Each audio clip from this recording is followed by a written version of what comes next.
we're probably known in the commercial industry to be a little bit more rough. Rough is probably one word to describe us, but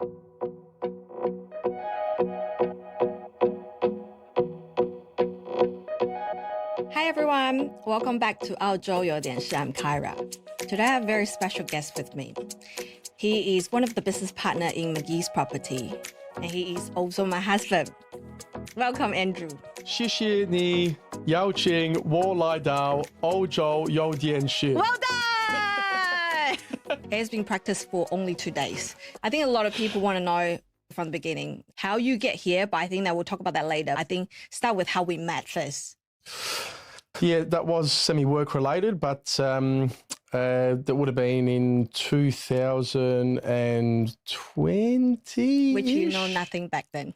I didn't know a lot. I still don't know very. You can say that. Okay. I still don't know very. I remember he was very skinny, tall guy, liked to laugh a lot. That's what I remember back then. Everything's the same except not very skinny anymore. So, no, how we met. I think it was 2020-ish or around then, maybe even earlier. Might have even been. You reckon? Yeah, Okay. I think maybe it was around then. When I first started at McGees, I was focused more on leasing smaller offices and retail shops.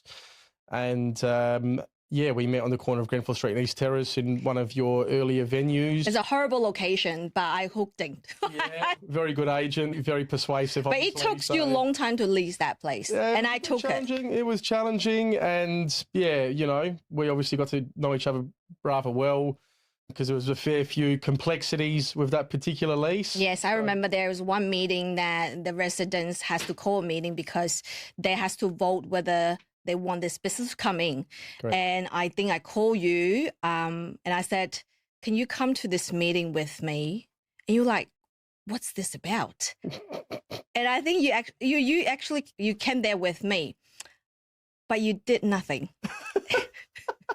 I thought you're going to be there to give me some advice before I do my speech, you know. You did nothing, but we actually ended up drinking East End Cellar. That's definitely an unusual situation, but there we are. It's meant to be, I think. There you go. Okay. Yeah. I think also that the first time when I told my parents that you work in commercial property industry, they freaked out. Remember that part?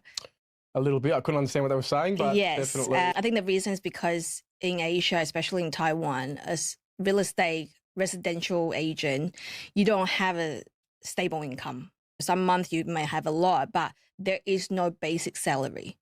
And that's why as well. I think today we're going to cover a little bit of your jobs and how you become a business partner. So I think the first question I want to ask you is, what's your growing background? I think I grew up in a relatively typical working class family in Adelaide's western suburbs. My late father was a bus driver, worked quite hard, worked relatively long hours and provided for our family. My mother was born in Poland and Eastern European, and she was a stay-at-home mother for pretty much as long as I can remember. I looked after myself and my brother. My brother was 5 years older, and he was probably the academic one in the family, to be honest. He's smarter than you. Probably. Yeah, we grew up in Seaton, in Adelaide's western suburbs there. I went to public school, Seaton Park Primary School and Findon High School, both relatively modest schools. And then, yeah, I suppose I really wasn't 100% sure what I wanted to do when I grew up. And what's your first job? My first job, I started quite early. I think I was probably 12 years old. Wow. And I started working at a recycling can and bottle depot. And I had that job for quite some time. And directly next door to that, with the same owner, was a service station. So I think when I was about 15, 16, I started working in the petrol station in the service station. And also at the same time working at the can and bottle recycling place. I think I learned a lot there, a lot about hard work and just how to talk to people and just overall client-facing things, as you would know in hospitality. But yeah, I'd probably had that job until I finished university. I finished uni in 2016.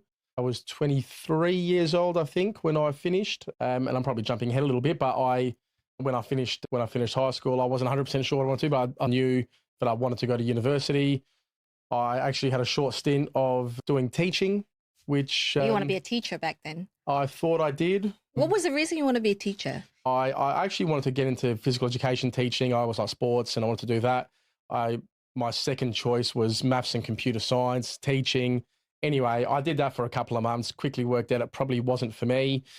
That year, I think it was 2011 I think it was 2011.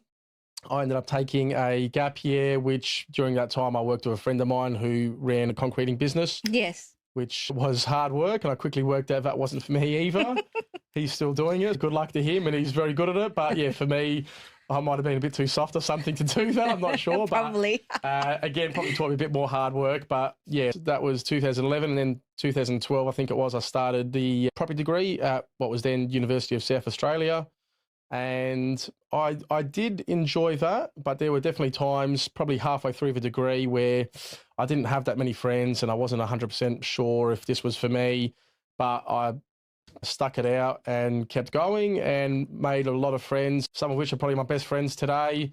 Through university, met a lot of people, made a lot of contacts. Even my job at McGees today was thanks to my connections through university. Everyone who graduates from property, is everyone in commercial property at the moment? Not necessarily. There's a lot would go into commercial valuations historically. Okay. Some. You never thought about that? I actually thought that's what I might end up doing. Okay. But you're really good at math.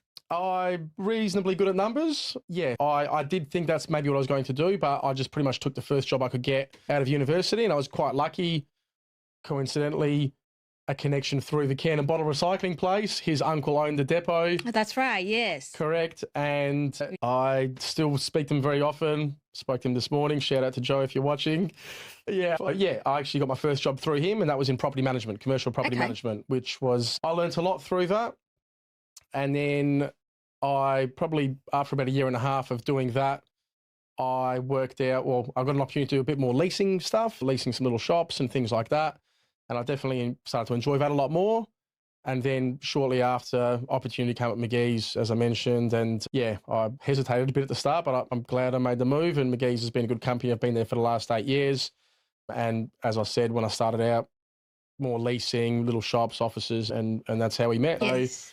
Not just one shop, but two shops. Two shops, yeah. I know. They both are really bad locations. Both terrible, both really bad. Somehow he can be able to sell it to me. Before we talk about South Australia property, I want to ask you, because that was also my parents' concern back then, that real estate in Asia, there is no basic income, and some months you might earn a lot, some months you might have zero. What's the difference about commercial property and residential real estate? Your parents are probably quite wise, because that's definitely the case. Look, to answer your question, look, our industry, I truly believe it is a fantastic industry, the commercial real estate industry, and residential as well. What the residential guys do is incredibly difficult, and there is a lot of difference between, I think, our world and their world. If we talk to residential, they obviously work quite long hours. They obviously have to do opens on weekends. They do opens during the week after hours. They have probably a lot more competition than us. That being said, they probably have more supply and more stock than us, but there's still a lot more competition, and they have to really be onto every single detail.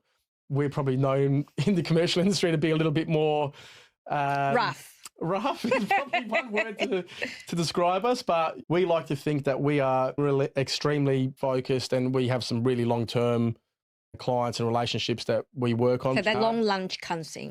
Long lunches are very important. But yeah, look, commercial, what probably attracted me, and I'm not sure if I'm jumping ahead here, but what probably attracted me to commercial was the fact that the transactions can be very complex. It's very broad. There's a lot of learning to be done. Can you give me examples? Obviously, commercial property can range from anything from small little offices and shops to what I'm doing now, which is focused more on larger industrial transactions, to anything in between: hospitals, schools, childcare centres, motels, pubs.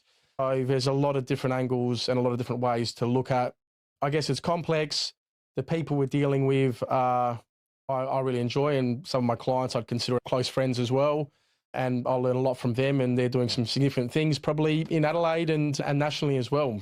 Developers and just overall business people in Adelaide. I quickly worked out that I might enjoy this industry, and I think I still do most days today as well. Good. I think Asian really scared of debt.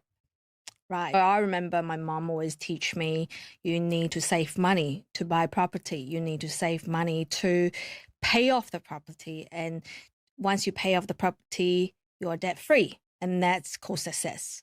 That's how I get brought up. And that's the majority education in Asia. My parents were exactly the same. My dad paid off his house, I think, within 4 years of purchasing it. That was the family house that I grew up in. I think he bought it in, I'm guessing a little bit here, I think he might have bought it in 1991, and by 1995 it was paid off, right?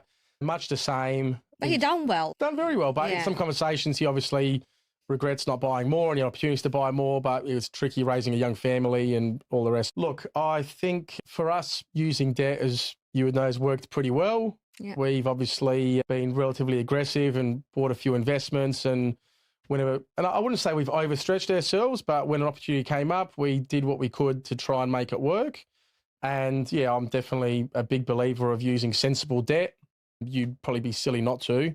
Especially, everyone's got different stages of life, so it really depends on your situation. Yeah. But for us, so far, it's worked really well. I really thought that your dad, Alex, was a risk taker because he married to your mom in 3 weeks' time. I think it was 3.5 weeks, but yeah, there was obviously, my mum came here from overseas and there was a lot that went on there, which, definitely, bit of a risk. So your blood is from Poland?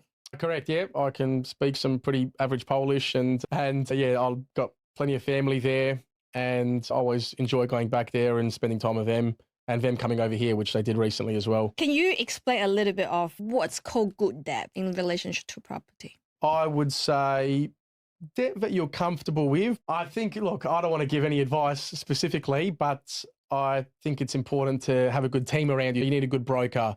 The broker should be advising you what's a sensible level of debt. Can you service it?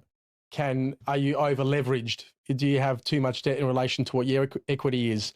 So you need a good team around you. You need a good broker. You need a good accountant. The accountant should be advising you. I don't really have a financial planner advisor, but my accountant kind of is. So you just need to have good people around you advising you. And I wouldn't just buy anything. I would understand what you're buying. I think a lot of people just don't understand enough. Yeah, really understand what you're trying to do and achieve, and understand the market, and then make decisions. When did you buy your first property? First one was my home that I purchased in Flinders Park in 2018, I think it was. And obviously the market was very different back then, but I think the residential market shifts pretty quickly, can shift very quickly, as we're seeing right now as well. But that was a pretty simple courtyard home in Flinders Park. At the time, I probably stretched myself a little bit. It was shortly after getting my first full-time job in property. Opportunity came up. I was probably looking for 9 to 12 months before that, slowly, but then obviously getting some full-time income helped out. Were you stressed out that moment? I wouldn't say I was stressed out. I think at the time, everything sort of lined up reasonably well. It's never straightforward and easy. Obviously, it's always tricky to know exactly how much you can borrow and whether it's going to be okay for your situation. And, I wasn't making huge money back then, so how it was going to affect my living standards and all the rest as well. But look, I didn't have to put down a massive deposit back then. I think it was a $20,000 deposit on a $460,000 property, which people listening to this today are probably going to hate me, because you definitely can't buy a property for that sort of price right now, not in Adelaide. And then my parents assisted me with that one as well, to be guarantors on the property. I didn't have to put down any extra money. I didn't have to have I didn't have to have a lower loan to value ratio or anything like that. They just co-signed as guarantors, and that allowed me to get in. And I think I held that property for a few years before jumping into any further investments, just to settle and build up a bit of equity. And then obviously, as we know, the market here in Adelaide has done extremely well, and that allowed me to do some more things in the future. How do you find your second property? My second property was a commercial property with my brother. I just quickly worked it out. I think after working in the industry for a couple of years, getting a few contacts, I actually bought it through an agent that I knew quite well, and I worked with him back in the day. I made some contacts pretty quickly. I could see value in commercial. At the time of purchasing that one, the industrial market was starting to move, where historically industrial didn't do anything for probably 20 or 30 years. But I could see it happening. This was around the time of COVID, that industrial property started to become significantly in demand. And we can probably talk a little bit more about that later. Yep. But yeah, I started to see the signs of that. a property came up, which I really wasn't 100% ready for. It's not like I was really thinking, I really want to buy a commercial property, or I didn't exactly know. I just knew I probably was ready to get something else. This came up and I just said to my brother, said, we have to buy this. We'd be silly not to. Can you describe your first commercial property like? I guess I was always looking for, I like to buy things that have good fundamentals. There was an older building, 30 or 40 years old, but the fundamentals were good. The height of the building was pretty good. It was pretty solidly built. It was in a reasonably good location, 15, 20 minutes from the city. It ticked enough boxes. So I guess the process was relatively interesting and it happened all pretty quickly. I saw it, I went and inspected it, spoke to the agent. I said, all right, what's going to buy this? I think I offered him exactly what he said I had to offer. And I tried to wrap it up as quickly as possible. It all happened very quickly. We were struggling to get our finances and all our paperwork in order in the end, but we managed to just get it all done. And yeah, I think it worked out really well. It was slightly stressful, but to be honest, most of the things that I've bought or we've bought, it's never easy. You always got to put yourself out of your comfort zone a little bit and try and, at least in my experience, try and make it work. It's never perfect, I think, but if you're looking and you're open to opportunities and exploring them, I think that's the first step, and you have to do that if you want to be able to find something that's suitable. Yeah, I think people like myself who doesn't know commercial property or doesn't have much idea of invest on property, we probably see your property, it's old and very creepy warehouse. Because I remember when I bought my first property, my first home in LA, I specifically asked, like, I need brand new, because I bought a townhouse in Lightsview. That's a wish back then. That was a 3 years house only. It's really new, a very small backyard. There's no much land. And I remember my broker suggest me, say, Cara, why don't you look at a bigger land instead of townhouse? All I think about is, oh my God, that house is pretty. I'm an emotional buyer. When I walk into that property, I want to buy this property. So I think it's really different, and we really need to have some of your suggestions or your story to understand how to get into commercial property. I don't think it's about getting into commercial property. I think what you did was fine for your situation. I think you bought obviously a unit as well, and you had the townhouse in Lightsview. They're both in pretty good locations.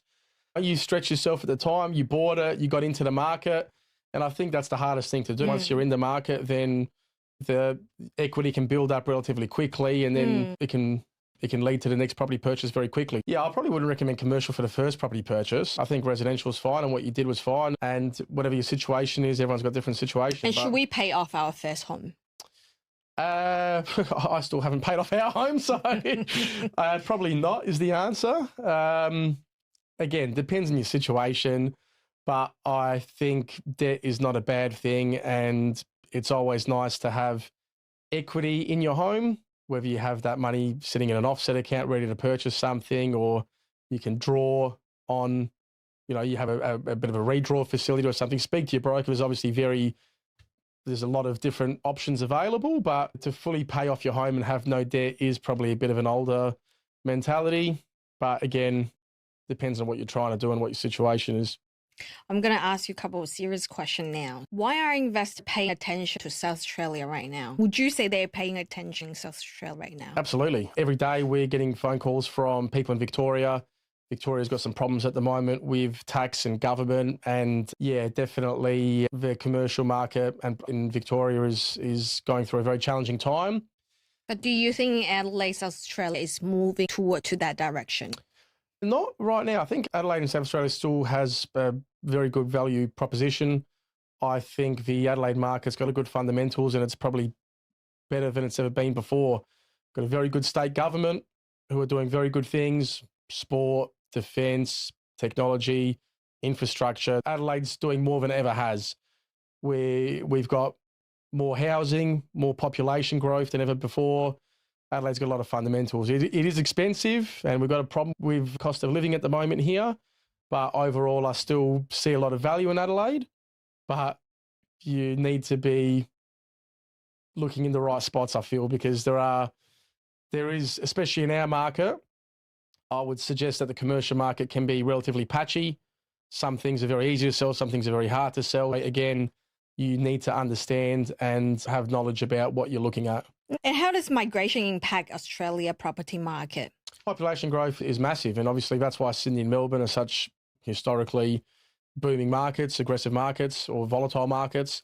But yeah, population growth and migration is definitely a key driver for property pricing.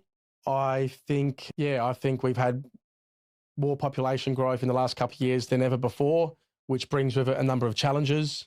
Obviously, puts pressure on our housing supply, which is causing affordability issues. We probably can't build as many homes to service these immigrants and the population growth that we have.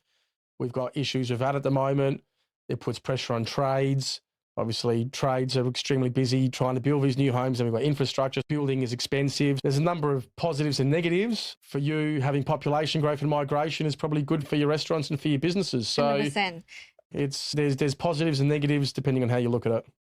How important are restaurants and retail activation in create valuable city space?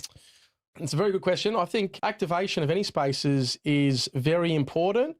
But it is, I think you could probably talk to this more than me, but I think it's extremely challenging to run a small business, whether it's hospitality and restaurants or small retail shops to larger warehouses and businesses that I probably deal with day to day. Yeah, it's challenging, but it's extremely important. I probably think the government could do more to assist with activation and assist smaller businesses. And I've seen it in your case, staffing costs are so expensive. Rent, insurance, electricity, so expensive. Everything is challenging. And to succeed in small business, I think, is very challenging, and not many small businesses succeed. So obviously you're very talented, and to see you as successful as you are is those two locations was not run by you, luckily. Thanks for bringing that up.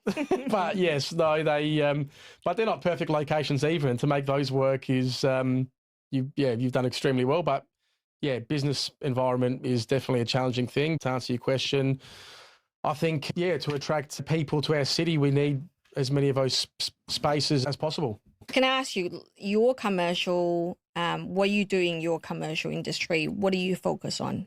Industrial real estate. Anything from smaller office warehouses, so it could be a couple of 100 square metres, to larger development sites, which might be 10, 20, 50,000 square metre development sites, to industrial leased investments.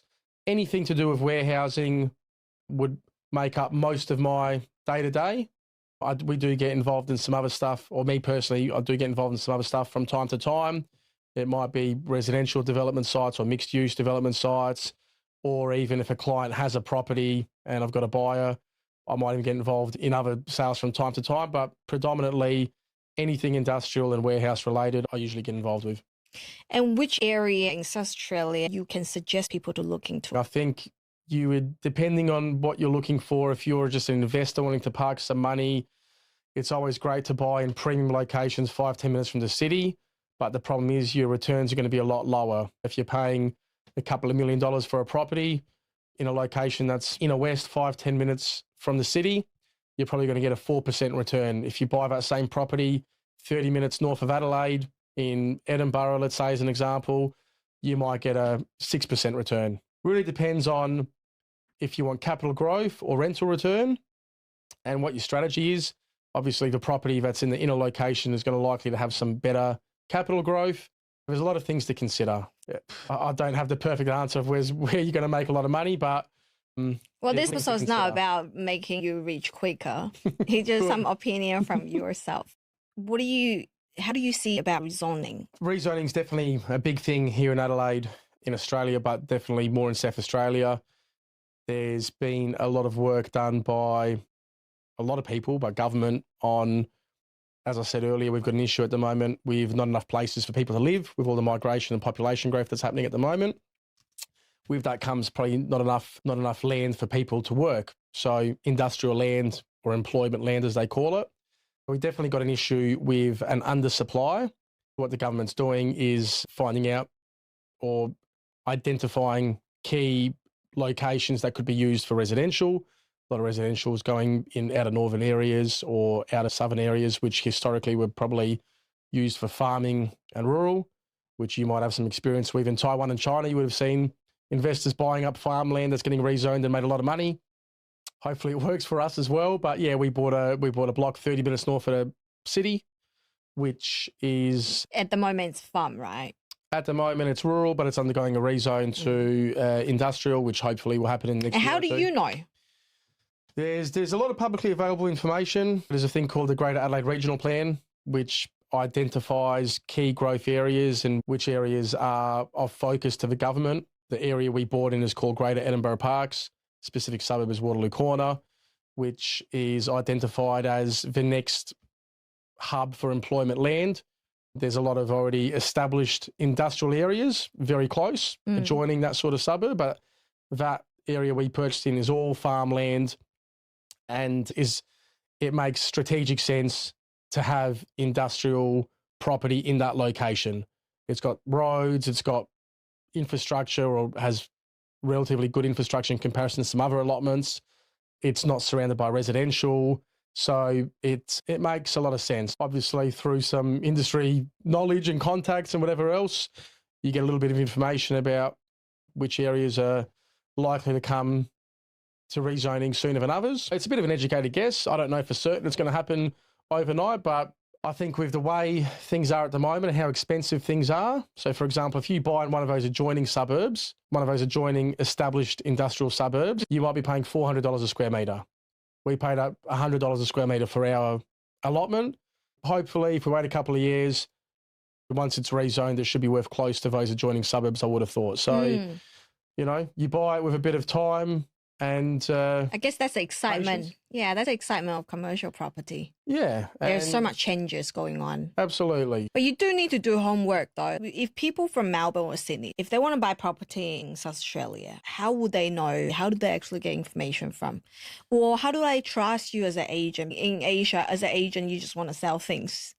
Oh, I think it goes both ways. I think the client has to sort of work with the agent and tell them exactly what they want. But there's a number of different ways. But if you're interstate or overseas and you understand the market, I think you're just going to speak to as many people as possible. And then, you know, there's people that I'll click with and connect really well with, and there's others that I won't. So hopefully you can find someone that you can talk with openly relatively quickly, but you just got to absorb yourself with as much information and as many conversations, as many people in that industry as possible, really. What kind of Australia do you hope the next generation can still build wealth in? Oh, pretty big question. And I guess from a personal perspective, obviously the recent announcements around tax changes are pretty painful. For those that might not be aware, listening to your podcast, only last night we've had some significant changes from the federal level. Federal government talking about changing capital gains tax and negative gearing. Can you explain a little bit more? Negative gearing essentially is when the income from the property is less than the expenses. And historically, if you were negatively geared, then you would get a tax concession from the government. They're now taking that away on most properties. On new builds, they're saying you can still do it. They think it's going to promote more investment. What's the purpose of that? They're suggesting that investors are buying too many properties and it's not allowing people to buy their first home. They think it's going to be challenging. The negative gearing, I can understand a little bit, but the capital gains tax changes are pretty significant and will have a big impact on property in this country. But don't you agree that a lot of first home buyers, they have less chance right now? Yeah, definitely. But the government could be doing a lot more things to promote or to make it easier for a first home buyer to purchase properties. And our state government has done a lot of things. They've reduced stamp duty or eliminated it in some cases. They've made a criteria for affordable homes and shared equity schemes on purchasing properties. There's a lot of things they have done, but at a federal level, I think these gains tax changes are not going to promote very well what they're trying to achieve. And if anything, it's going to make it more difficult for hardworking people who have invested their money and really tried to get ahead. It's just going to make that harder and harder.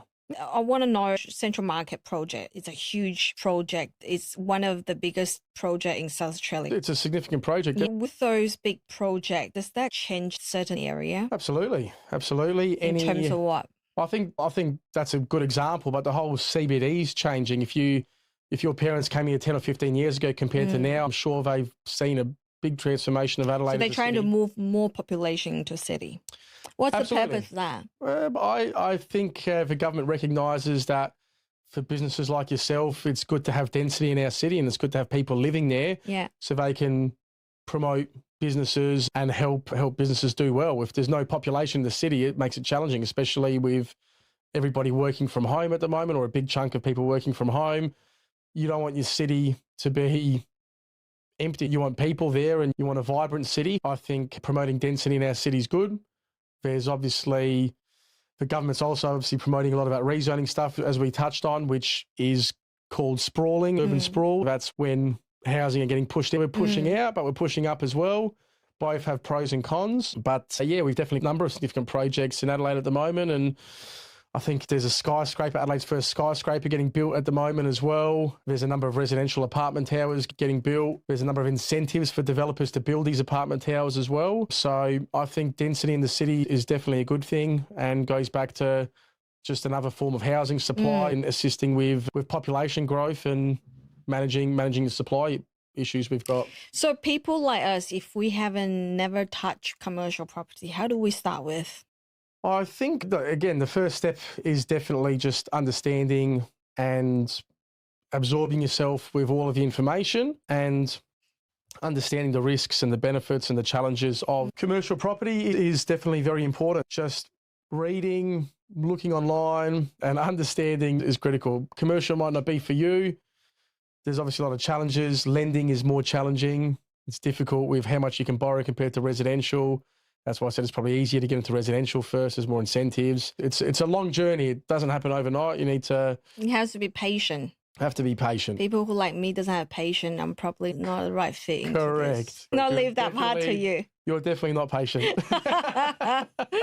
All right. But I think the reason I have Andrew with this show today is he's not growing from a very wealthy family. He built his own wealth, but it takes time. Lastly, I want to know, when you bought your first property with the mortgage, did you struggle? Did you save your coffee money? Not really. Not particularly. There was probably some time where I wasn't living. I never feel you have a stress.